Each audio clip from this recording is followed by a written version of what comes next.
11 del libro de Josué. Josué 11, ¿sí? Y vamos a leerlo, hermanos, de manera antifonal. Solo vamos a leer los primeros 15 versículos y lo vamos a leer de manera antifonal, pero recuerden como lo hicimos el domingo pasado, de dos en dos, ya no de uno en uno, sino de dos en dos. Nos vamos a poner de pie todos, ¿verdad? Si usted puede, si su salud se lo permite, póngase de pie, si no, entendemos que se quede sentado. Cuando ya tengamos el pasaje, hermanos, le dicen un fuerte amén para poder iniciar la lectura. ¿Ya estamos en el pasaje?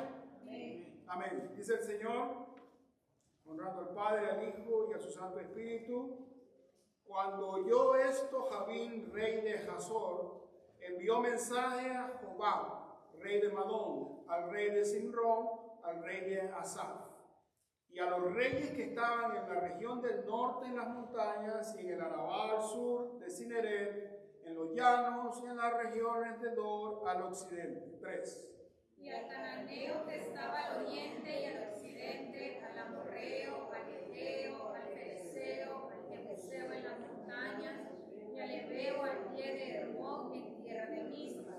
Estos salieron y con ellos todos sus ejércitos, mucha gente como la arena que está a la orilla del mar en multitud, con muchísimos caballos y carros de guerra. Todos estos reyes se unieron y vinieron y acamparon junto a las aguas de Merón para pelear contra Israel. Mas Jehová dijo a Josué: no tengas temor de ellos, porque mañana a esta hora yo entregaré a todos ellos muertos delante de Israel. Desjarretarás sus caballos y sus carros quemarás a fuego. Y Josué y toda la gente de guerra con él vino de repente contra ellos junto a las aguas de Merón. Y los entregó Jehová en manos de Israel, y los hirieron hasta Sidón la Grande, y hasta Mispe, y hasta el ciudadano de hiriéndolos hasta que no les dejaron ninguno. Y Josué hizo con ellos como Jehová le había mandado. Desjarretó sus caballos y sus carros quemó a fuego. Y volviendo Josué tomó en el mismo tiempo a Hazor y mató a espada a su rey, pues Hazor había sido antes cabeza de todos estos reinos. Y mataron a espada todo cuanto en ella tenía vida, destruyéndolo por completo, sin quedar nada que respirase. Y a Hazor pusieron fuego. Asimismo tomó Josué todas las ciudades de aquellos reyes y a todos los reyes de ellas, y los hirió a filo de espada, y los destruyó como Moisés, siervo de Jehová, lo había mandado. Pero a todas las ciudades que estaban sobre colinas no las quemó Israel. Únicamente a Hazor quemó Josué. Y los hijos de Israel tomaron para sí todo el botín y las bestias de aquellas ciudades. Mas a todos los hombres hirieron a filo de espada hasta destruirlos, sin dejar alguno con vida. 15. De la manera que Jehová lo había mandado a Moisés, siervo, así Moisés lo mandó a Josué, y así Josué lo hizo sin citar palabra de todo lo que Jehová había mandado a Moisés. Esta es palabra del Señor. Vamos a orar. Bendito Dios, Padre Todopoderoso, te damos gracias, Dios. Gracias por este día hermoso que nos regalas de vida, un día más, de ver, Señor, tu poder, tu amor, tu cobertura, de poder disfrutar el amor fraternal entre hermanos, Señor. Gracias. Gracias, Señor, por la vida, Señor, de Luciano y de su familia, sus padres. Gracias, Dios. Vemos tu mano, Señor, cómo vas transformando vidas, niños, nos hace jóvenes, adultos, padres, siervos tuyos, Señor. Gracias, Dios. Es una bendición y un privilegio, Dios. Padre, ahora queremos poner, Señor, este tiempo también en tus manos. Prepara nuestros corazones, prepara nuestras mentes, Señor, para que podamos estar atentos a tu consejo y a tu palabra. Padre, quita todo lo que pueda estar interfiriendo, Señor, esa comunión, esa comunicación contigo. Ayúdanos, Señor, a que podamos recibir tu palabra y poder vivirla, ponerla en práctica, porque sabemos, Señor, que ahí está la bendición. En el nombre de Jesús te pedimos, Padre, que tu Espíritu Santo guíe esta prédica, que tu Espíritu Santo guíe mis pensamientos y mis palabras, Padre, y que seas tú el que predique en este púlpito, Señor, y que esa palabra, Señor, produzca un fruto abundante en tu iglesia, Señor, y podamos hacer tu voluntad. Oramos, Padre, en el nombre de tu Hijo Jesús. Amén y amén. ¿Pueden tomar asiento, hermanos? Pueden tomar asiento. Así que, hermanos, continuamos. Ya estamos en el capítulo 11 de Josué. ¡Wow! Pasa el tiempo rápido, ¿verdad? Hemos visto 10 capítulos y hemos visto que Dios le hace una promesa al pueblo de Israel, cual que le iba a entregar la tierra prometida.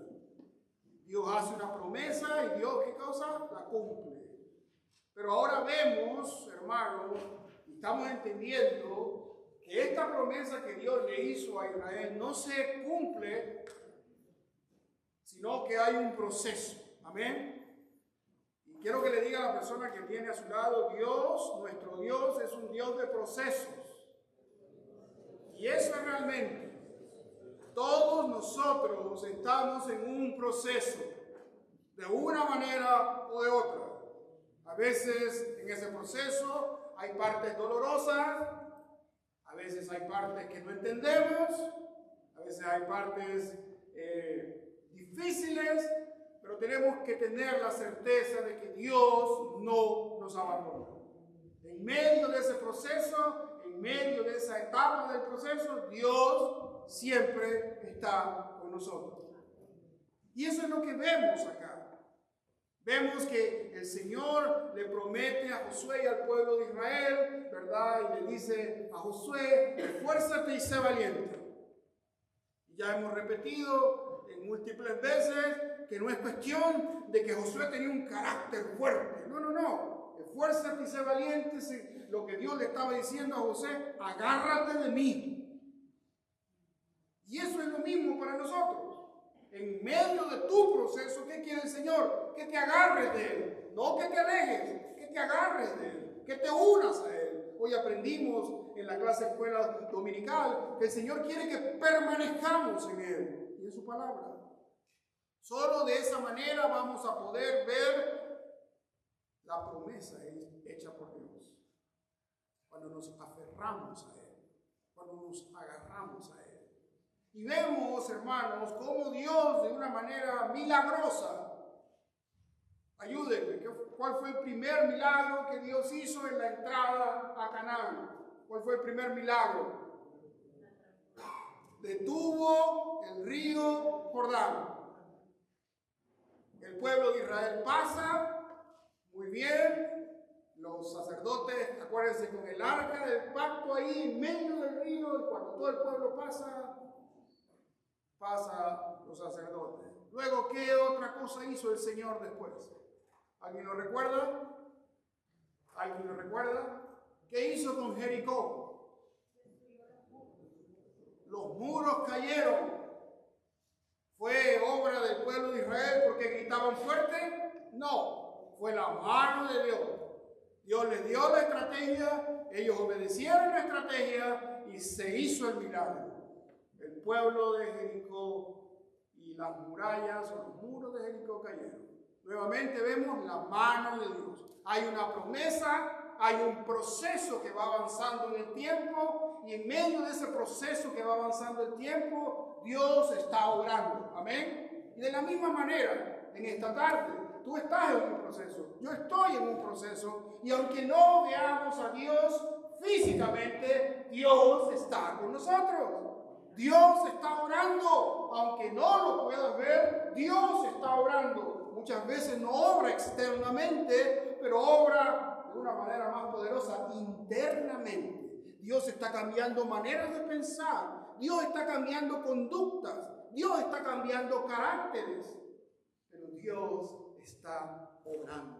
Amén. Y seguimos adelante y acuérdense que cuando conquistan Jericó, claro, cayeron esas murallas, ellos estaban contentos, ¿verdad? Y entonces, claro, se sintieron con fuerza y fueron a la ciudad de Jai. ¿Qué pasó en Jai? Fueron avergonzados. ¿Por qué fueron avergonzados? Porque Dios había dado una orden y una persona dentro del pueblo de Israel desobedeció ese mandato de Dios y como consecuencia hubo pecado. Y ese pecado llevó a que el pueblo de Israel fuera avergonzado. Y los pocos habitantes de esta ciudad hicieron que el ejército israelita corriera avergonzado. ¿Qué sucede ahí? Josué desconocía este pecado, pero cuando el Señor le habla, Josué actúa, busca a los líderes, encuentran a esta persona que estaba en pecado y hacen su trabajo. El pecado es sacado del pueblo de Israel.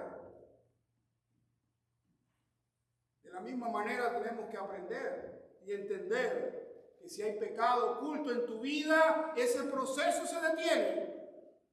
Ese proceso se frena, ese proceso no avanza. Y digo, ¿y qué? ¿Dios no es fiel? Dios es fiel.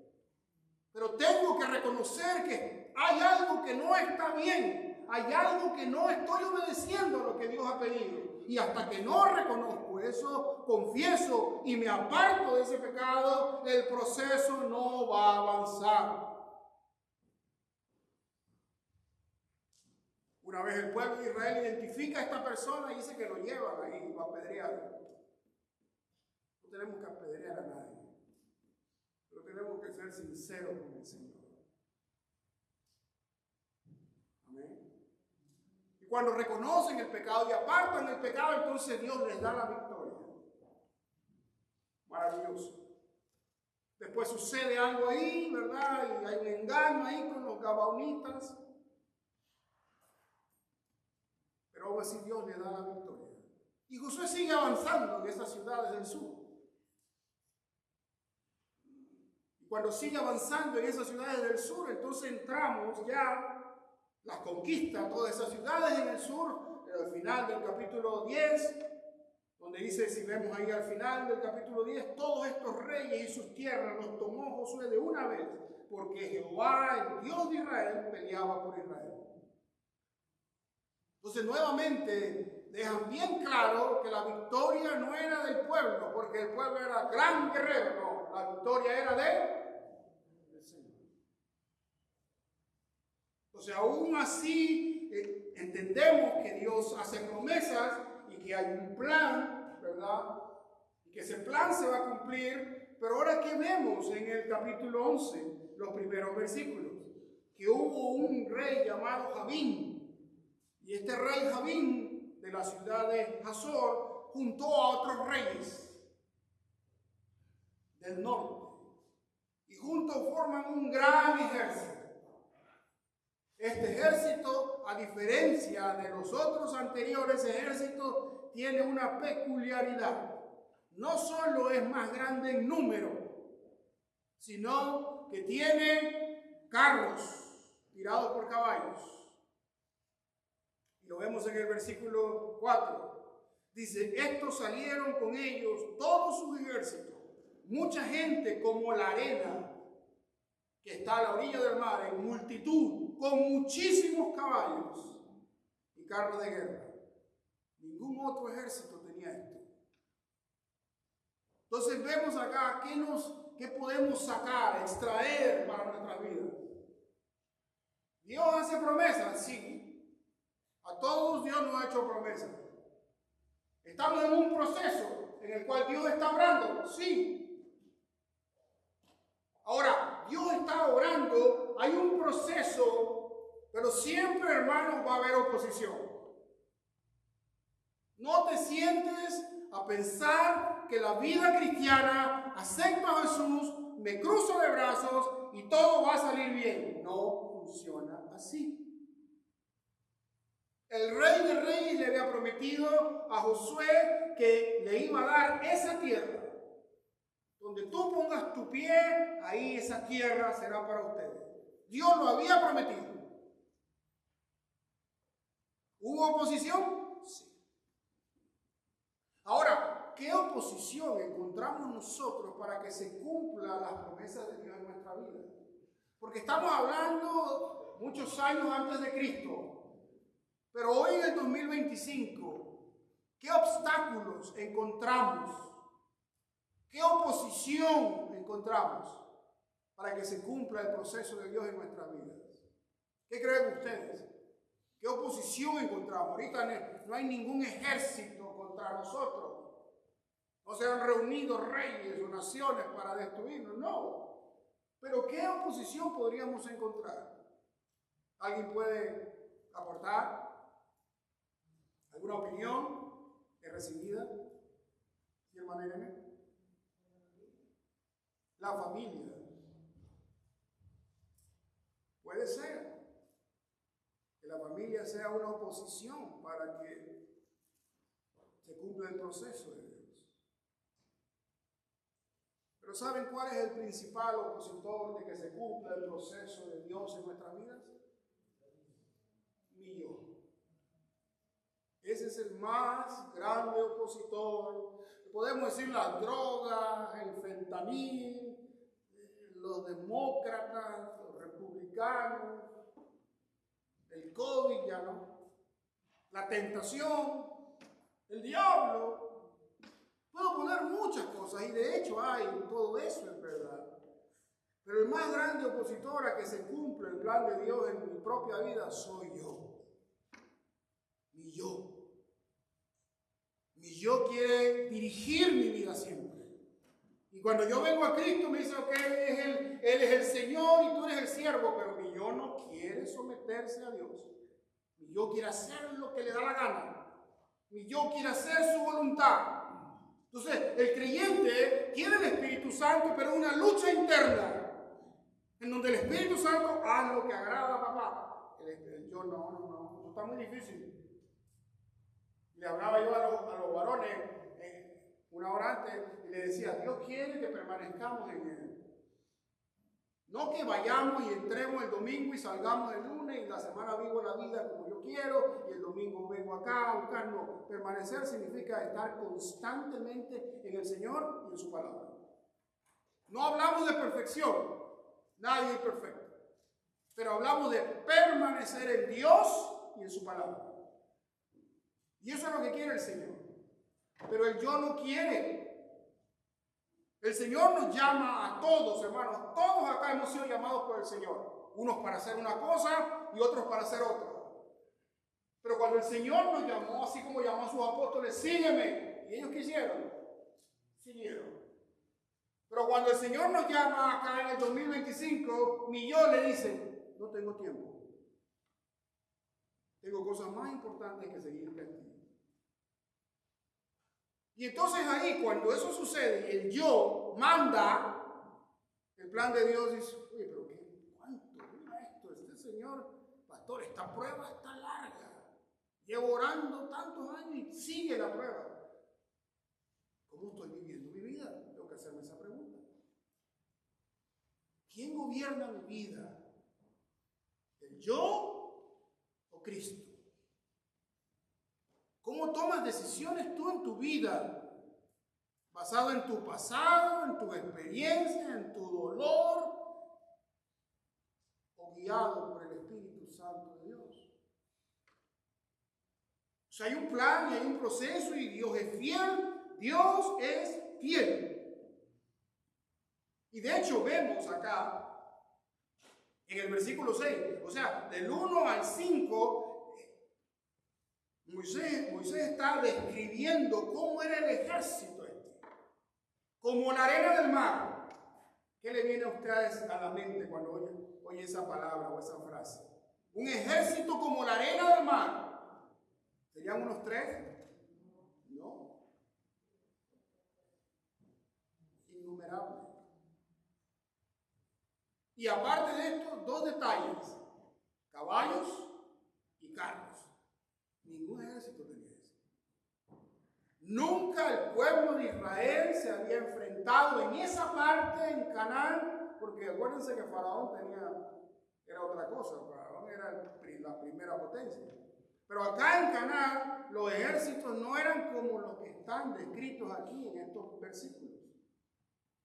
O sea que era un reto más grande, una amenaza al pueblo de Israel, una amenaza a que se cumpla el plan de Dios, más complicada, más grande.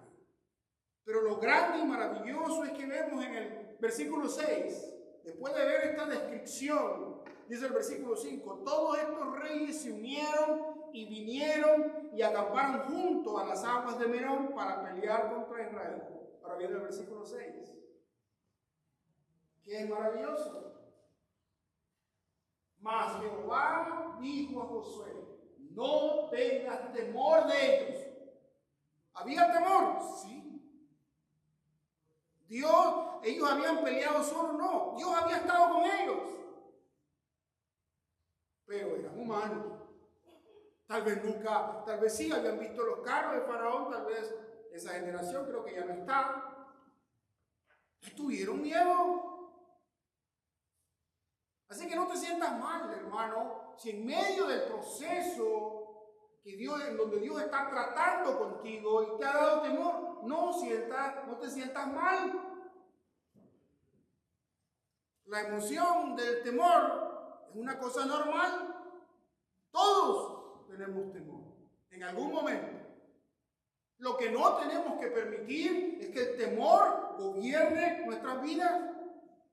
Así que si alguien tiene miedo en ese proceso, esa crisis, una enfermedad, yo no sé, si alguien tiene miedo, no te sientas mal.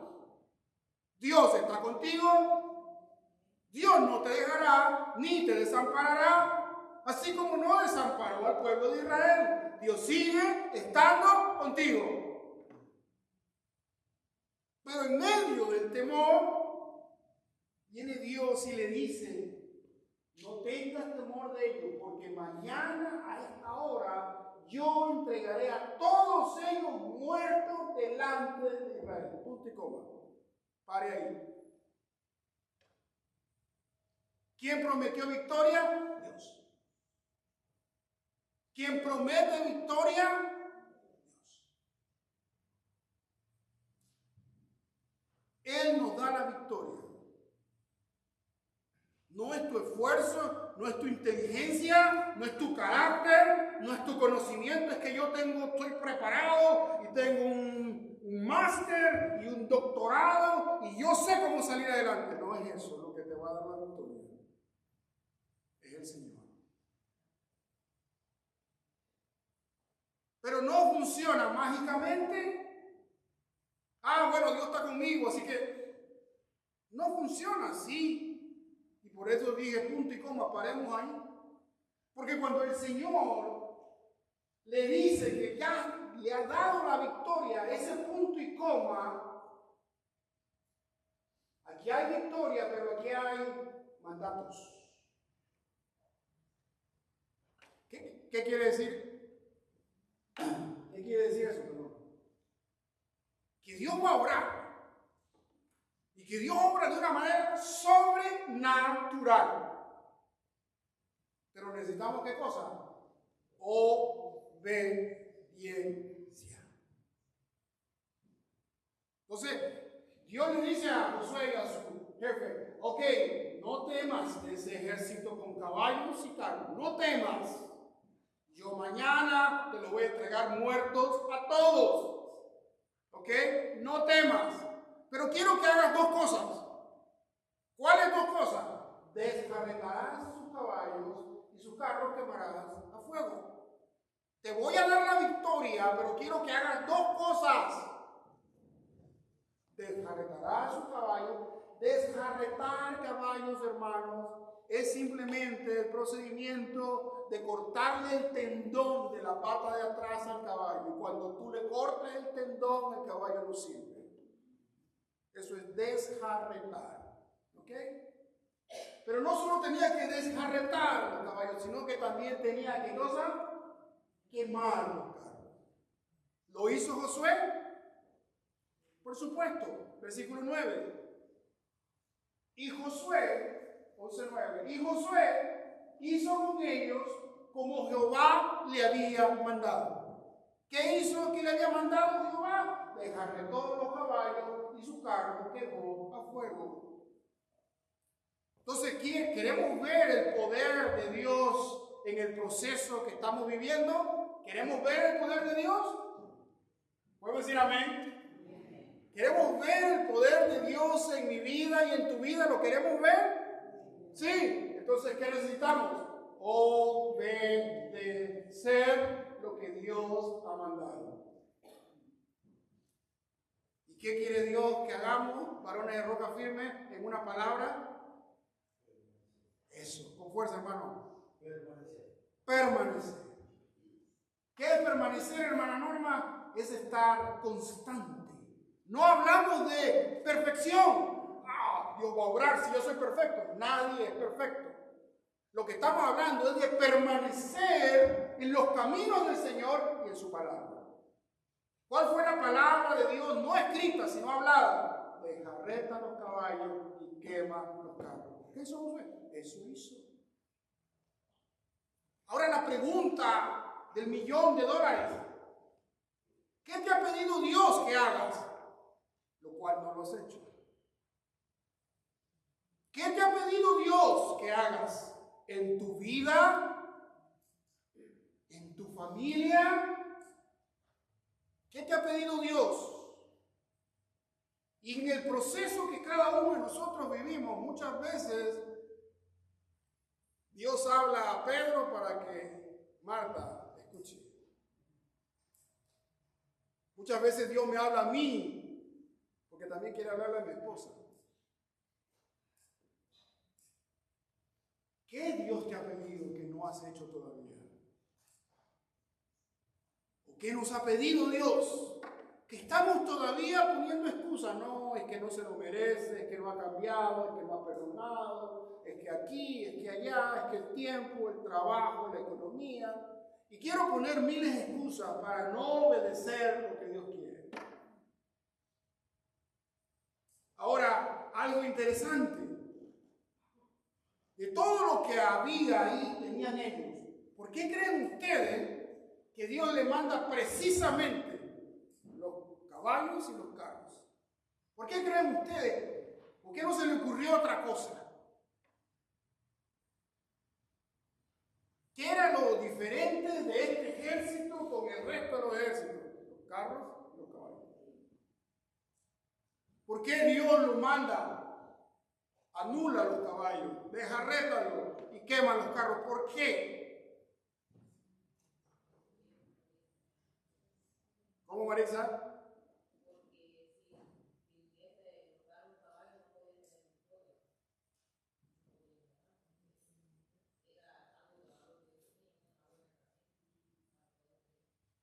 Es buena la aclaración, Marisa, es buena, pero esto sucedió después de la victoria total.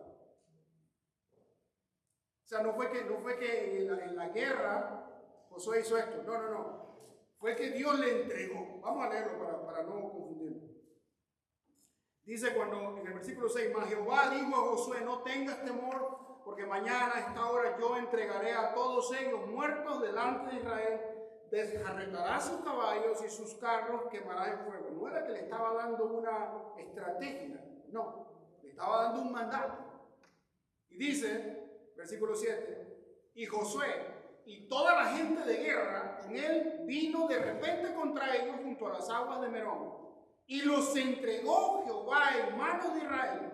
Y los siguieron hasta Sidón, la grande, y hasta Merefotmaim, y hasta el llano de Mispa al oriente, hiriéndolos hasta que no dejaron uno. ¿Se entiende eso? Y qué bueno, Marisa, por esa aclaración. No fue que Dios le dijo a Josué, ok, para que ganes y los mates a todos, desjarreta los caballos y quema los carros. No. Dios le dijo, todos te los voy a entregar muertos mañana a esta hora. ¿Qué hizo Josué? Hizo eso. ¿Y qué hizo Dios? Cumplió su palabra. Una vez que Dios obra en la guerra, Josué obedece. Lo vemos en el versículo 9. Y Josué, una vez que dice el versículo 8 al final, hasta que no dejaron uno. en este punto del versículo 8 no hay nadie vivo. Ya la victoria está dada. Josué pudo haber hecho lo siguiente: ya tengo la victoria, ¿para qué voy a obedecer? Pudo haber hecho esto. Eso sigue pasando. Estoy en una crisis, le pido a Dios: Señor, me voy a convertir, te voy a servir, te voy a poner a ti en el primer lugar de mi vida. Y cuando Dios hace el milagro, ya no tengo tiempo para Dios. Eso pasa. Ya no es tan importante Dios. Me acuerdo que un hermano decía, ya se lo he comentado: pastor, allá en el desierto, y la gente se entrega, quieren ser misioneros, y Señor, sácame este desierto. Y cuando llegan acá,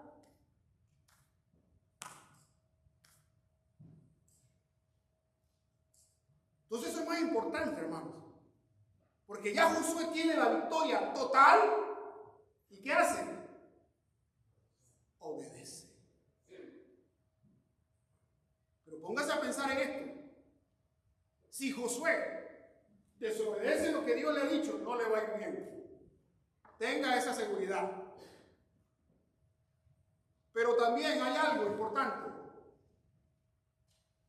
Si Josué no descarreta los caballos y no quema los carros, ¿eso le hubiera dado una ventaja con los ejércitos del área? Ningún ejército de Canaán tenía eso. Y ahora Josué tiene en su ejército carros y caballos. Pero el Señor le dice: quémalos, descarrétalos. Porque los carros y los caballos podían ser la tentación para el pueblo de Dios.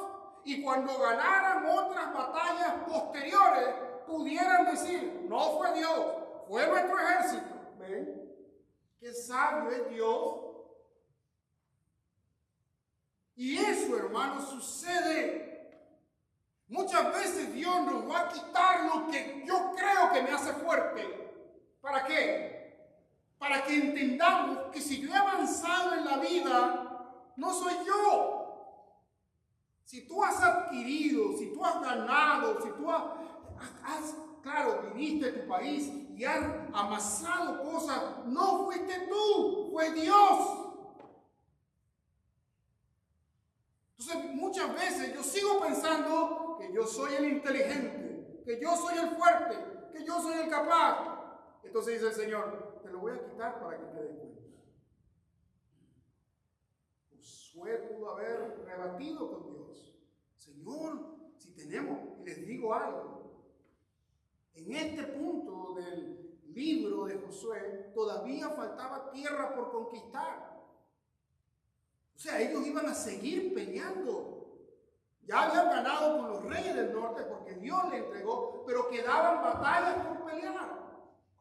Josué pudo haber dicho: Señor, déjanos estos carros, los necesitamos para ganar. No, quémalos y descarreta los caballos. Para que no te creas tú que son tus caballos y tu ejército quien te ha dado la victoria. La victoria te la ha dado yo, dice el Señor. Dios es fiel, sí, pero debemos de ser obedientes. Entonces, hermanos, esto es, hermanos, una reflexión para que todos pensemos, porque todos estamos en un proceso.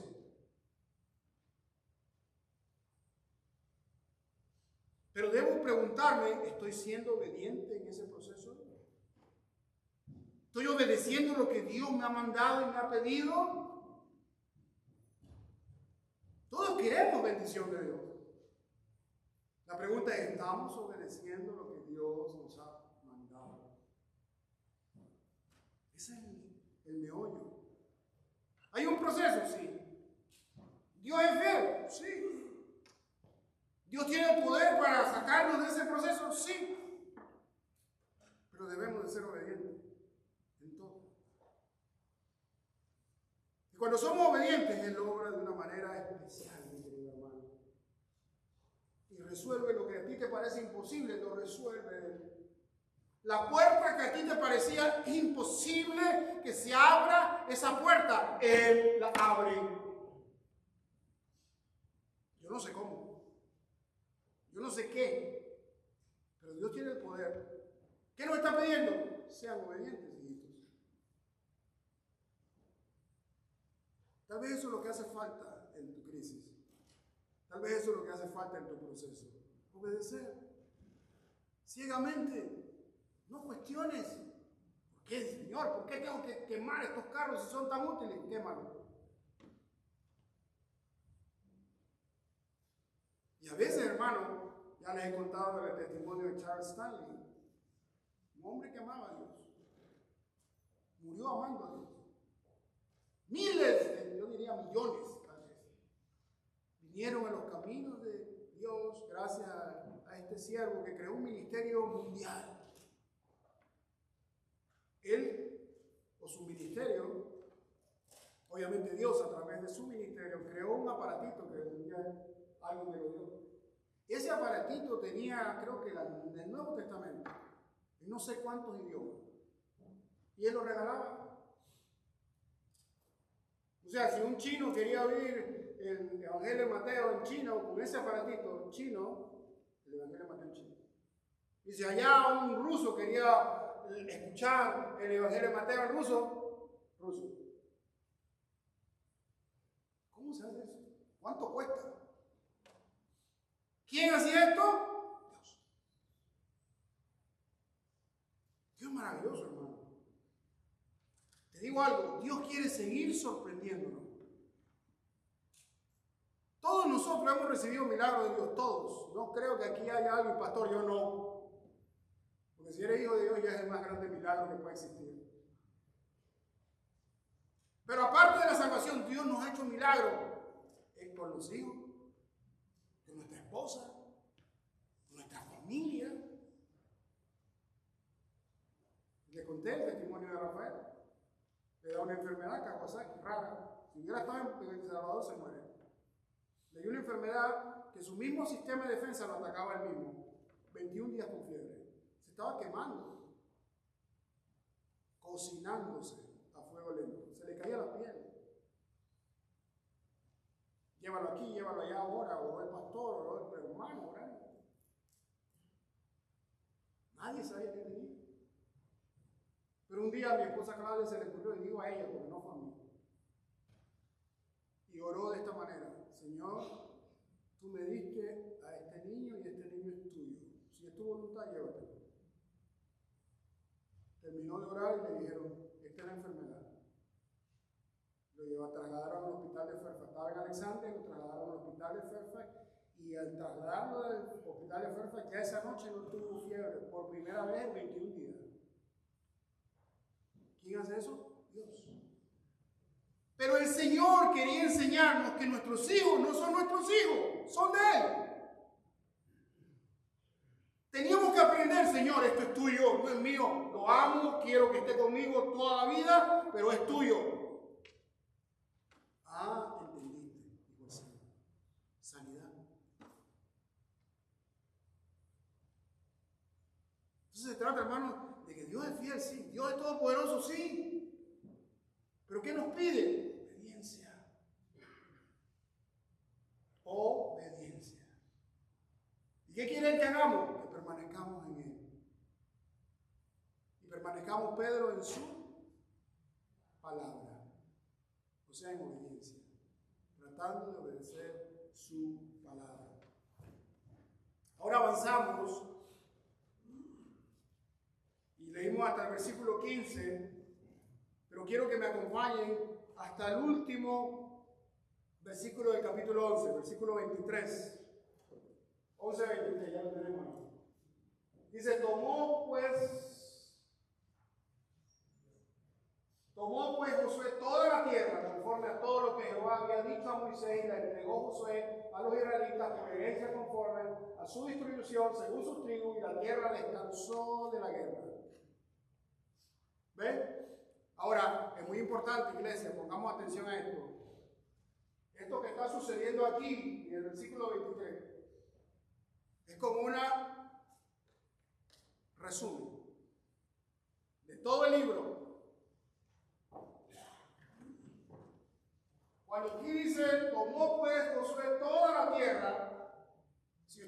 ahorita en su Biblia rápidamente, Claudia, busca el versículo 13:1, rápidamente. Si usted puede, busque en su Biblia 13:1. Aquí está. Gracias. Yo pensé que no lo tenía.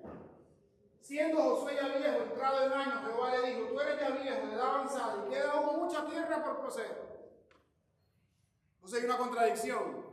¿Por qué Dios le dice que queda mucha tierra si ya en el 11:23 dice que ya Josué conquistó toda la tierra? Porque el versículo 23 es como un resumen. El capítulo 11, hermanos, de Josué viene a ser, Josué tiene 24 capítulos, pero el capítulo 11 es la mitad del libro de Josué. Pastor, pero ¿cómo es eso? Si son 24 y usted me está diciendo que el 11 es la mitad. Sí, hermanos. ¿Cómo sucede esto? Apréndanse esto, ya lo hemos hablado en algún momento. La Biblia fue inspirada por el Espíritu Santo a estos hombres para que la escribieran, ¿sí? Cuando Él lo inspiró, no había ni capítulos ni versículos. Los manuscritos originales eran corridos. ¿Qué había en los manuscritos originales? Pensamientos, unidades de pensamiento que fluyen. ¿Qué hizo el hombre después? Poner capítulos y poner versículos. ¿Para qué? Para organizarnos un poquito dónde están las cosas. Pero muchas veces los capítulos cortan la idea. O sea, pasamos al siguiente capítulo y sigo hablando de lo mismo. ¿Y qué pasa? ¿Por qué cortó el capítulo, pero en el siguiente seguimos hablando de lo mismo? Por esa situación. Acuérdese esto siempre. La Biblia originalmente es solo corrido, hermanos, corrido, nada de espacio ni nada, todo corrido. El hombre después puso capítulo y versículo para ordenarlo, para organizarlo, para saber dónde están las cosas. Por eso es que muchas veces tenemos que seguir no tanto la numeración, sino la idea. Entonces, les decía que el capítulo 11 es la mitad del libro de Josué. Y el versículo 23, podemos volver a traer, hermano. Ya aquí, Moisés está resumiendo todo lo que va a pasar hasta el final del versículo 24. Tomó pues Josué toda la tierra conforme a todo lo que Jehová le había dicho a Moisés y la entregó a Josué a los israelitas por herencia conforme a la distribución de sus tribus, y la tierra descansó de la guerra.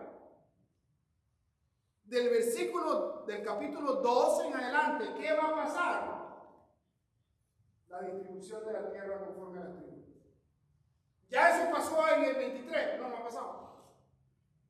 Entonces, como un resumen que Moisés está haciendo ahí como para aclarar lo que está pasando. Ok, pero quiero que nos detengamos y avancemos. La tierra descansó de la guerra. Y quiero que se enfoquen en descansó. ¿Por qué descansó? ¿Por qué descanso es la palabra? Porque habla que cuando Dios promete al pueblo de Israel la tierra de Canaán, cuando el pueblo ya entra y gobierna y conquista todo, como bien lo dice la palabra, descansó, reposó. De estar peleando con esta tribu, con aquella, con los reyes del norte, con los reyes del sur, ya después de todo eso, el pueblo israelita entra en un reposo. ¿Pero reposo de qué tipo? Reposo de tipo físico. Porque ya no tenían más guerra. Ya todo el mundo sentado, todo el mundo distribuido, ya la tribu esta tenía esta parte, la tribu aquella tenía esto, ya todo estaba distribuido, todos los pueblos estaban en paz. El pueblo de Israel tuvo un reposo físico y ahora nos vamos a Hebreos. ¿Por qué nos vamos a Hebreos, pastor? Simplemente, hermano, todo lo que está en la Biblia está conectado. El Antiguo Testamento está entrelazado con el Nuevo Testamento. Y siempre hay algo que se llama reflexión teológica. ¿Qué es la reflexión teológica? Es sencillamente que cuando estamos leyendo Josué 11, ok, todo lo que yo he aprendido en Josué 11, ¿cómo encaja en el plan de redención? ¿Cómo encaja? ¿Qué tiene que ver lo que pasó hace miles de años antes de Cristo con mi vida hoy? Y ahí no nos perdemos a veces. Pastor, ¿y para qué me cuenta toda esa historia de los carros y de jarretar que ni lo puedo pronunciar. ¿Para qué? ¿Cómo eso me sirve a mí? Yo vivo en septiembre 7 del 2025. ¿Cómo eso me ayuda?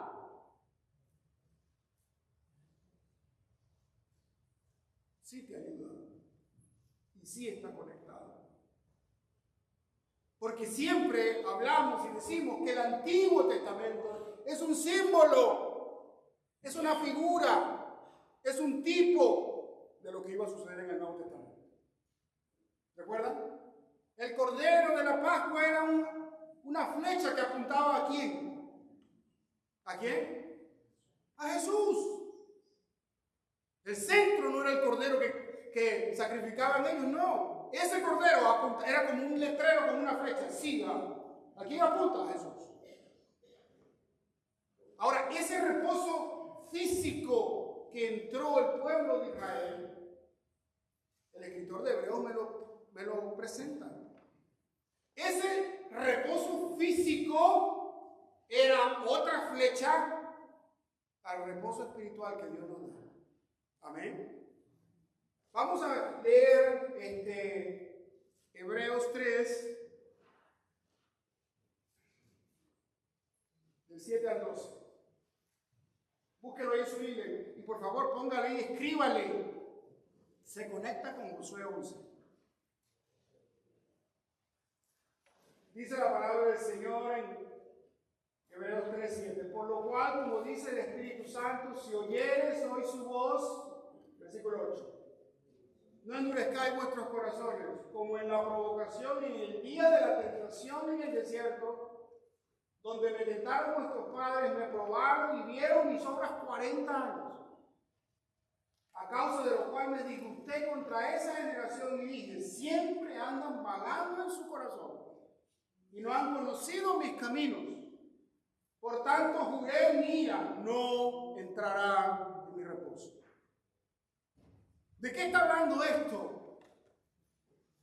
¿De qué está hablando esto? Está hablando de que hubo esa generación que cuando enviaron a los 12 espías, 10 dijeron, no, esto no puede ser, esos pueblos nos van a matar, somos como langosta. No, solo 2. Dijeron, sí podemos.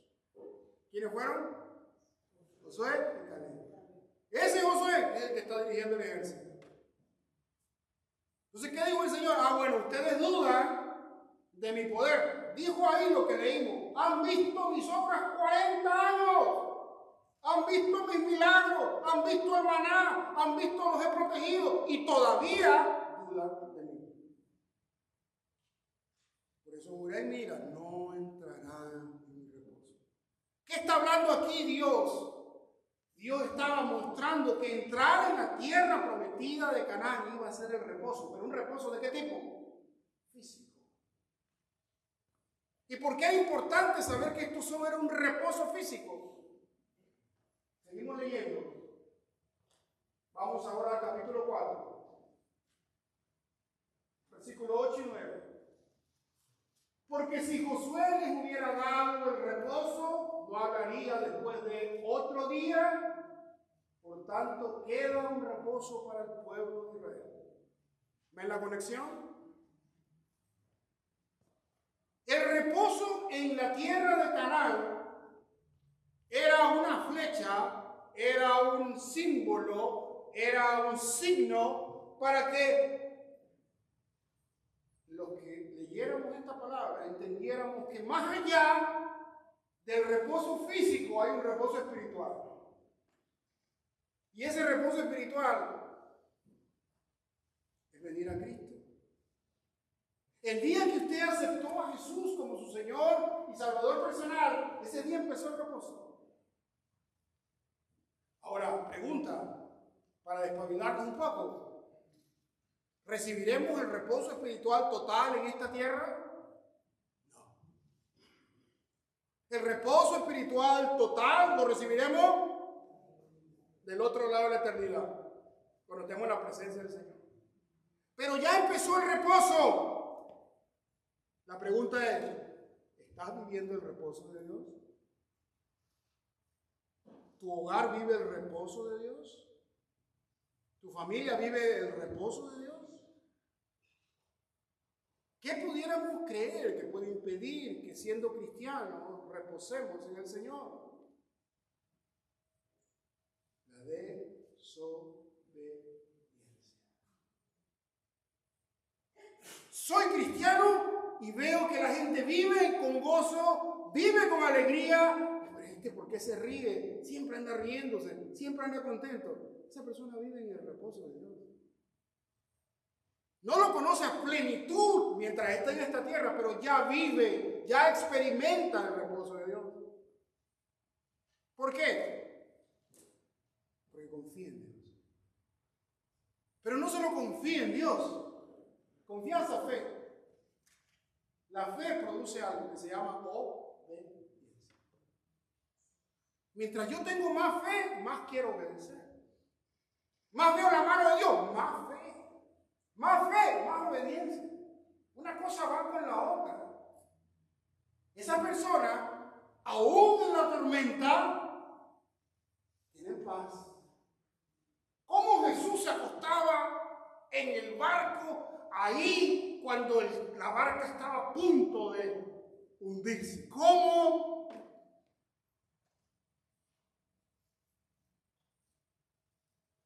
Es nuestra confianza en el Señor. Hermano, el Señor quiere que vivamos en el reposo. Quiero cerrar con esto, hermano.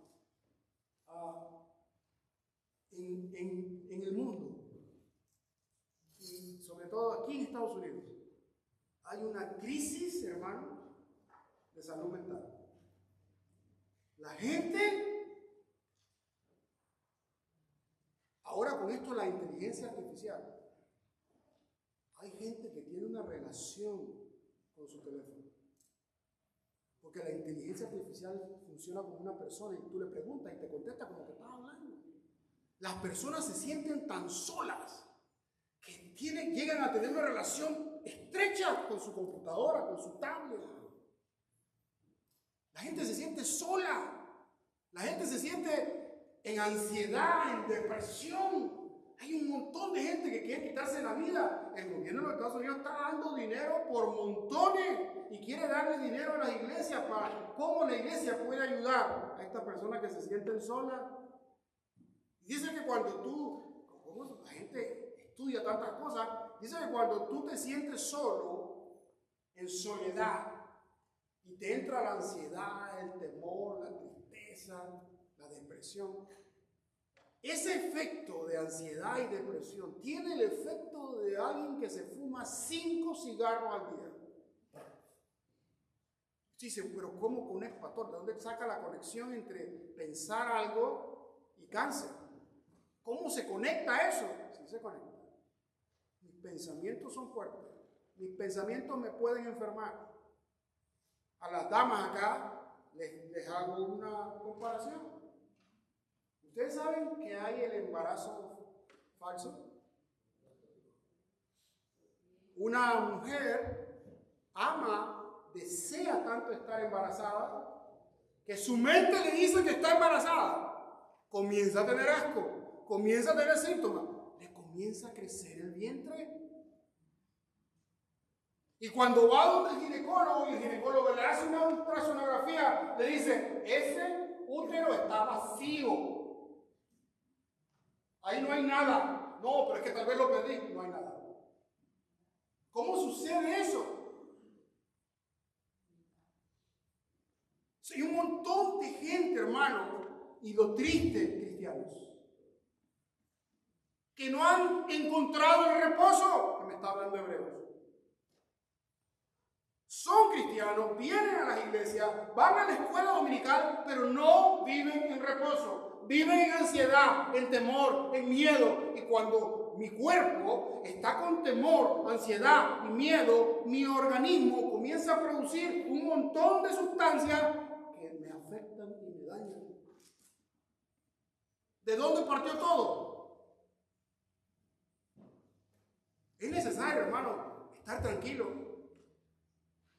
Si tú no estás tranquilo, no puedes orar ni siquiera. No puedes leer la Biblia. No puedes enfocarte en la prédica porque estás pensando qué voy a hacer después. Ahora, es tarde, tengo que ir. No hemos encontrado el reposo del Señor.